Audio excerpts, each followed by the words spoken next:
Isinusulong ng Meralco ang paghihigpit sa mga rooftop solar installation na posible mo nang magdulot ng sunog kung hindi maayos na magawa.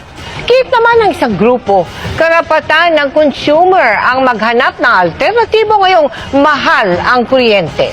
Marami po sa mga kababayan natin, nagpapa-install na lang ng solar without actually acquiring a building permit.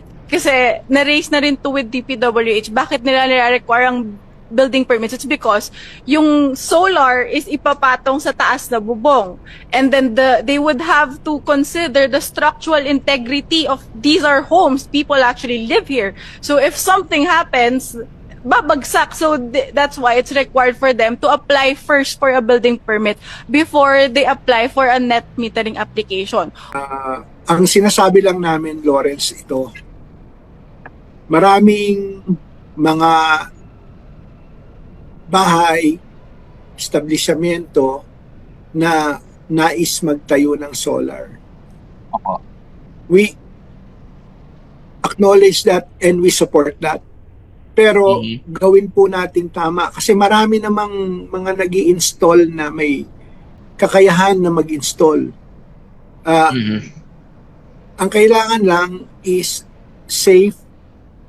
Medyo alam din namin kasi siyempre idinadagdag namin yung information na yan para alam namin yung volume ng solar installations para hindi yung magkaroon ng problema sa mismong grid namin.